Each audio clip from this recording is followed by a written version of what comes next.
Avropanın İslam Dableyev Hava Tədqiqatları Mərkəzinin model proqramlarının yenilənmiş məlumatların təhlilərinə əsasən yanvar ayının 17-si axşam saatlarından başlayaraq 18-si gün ərzində Azərbaycan arasında hava şəraitinin daha da kəsinləşməsi gözlənilir.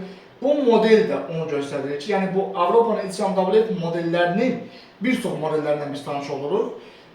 Bu hazırki model də onu göstərir ki, həqiqətən də Azərbaycan arasındakı hava şəraitinin yanvar ayının 17-si axşamdan, günün ikinci yarısından 18 yanvar gün ərzində havanın kəsinləşməsi gözlənilir.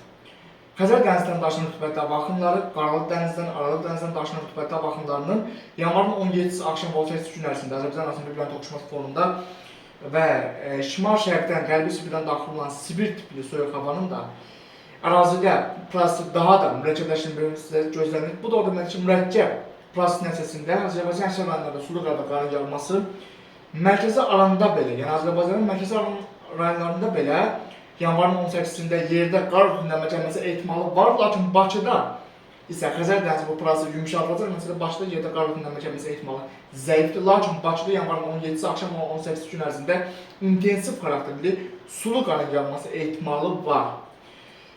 Xüsusilə də proses nəticəsində Azərbaycanın dağlıqya və dağlıq ərazilərində kifayət qədər intensiv xarakterli bir qar örtünləmə gəlməsi ehtimalı var.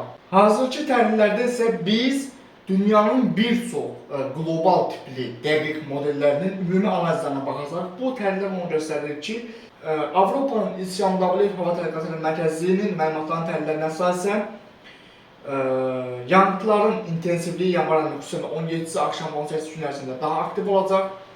Xüsusilə də dağlıqya və dağlıq ərazilərdə qarın 25 sm-dən 70, bəzi ərazilərdə isə 1 metrə qədər qar örtünləmə gəlməsi gözlənilir. Ən intensiv yağıntılar Böyük Qafqazın şimal-şərqi, Kiçik Qafqaz və Cəlilabad Ağsular arasında müşahidə ediləcək.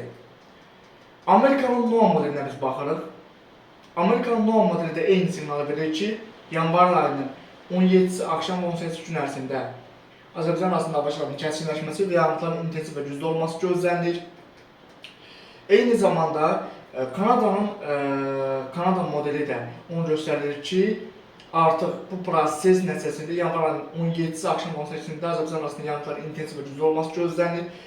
Xüsusən də Böyük Qafqazın şimal-şərqində, yəni Qubaq-Qusar, Xasmas, Dağlıq Şirvanda və Cəlilabad Ağsular ərazilərində, eyni zamanda Kiçik Qafqazda və Naxçıvan dağlıq rayonlarında qarın intensiv və güclü olması gözlənilir. Eyni zamanda Avropanın İslam Dableyev Hava Tədqiqatları Mərkəzinin superkomputer modelləri də yenə də eyni siqnalı verir ki, həqiqətən də yanvar ayının 17-si axşam 18-sində Azərbaycan arasındakı yağıntıların kifayət qədər intensiv və güclü olması gözlənilir.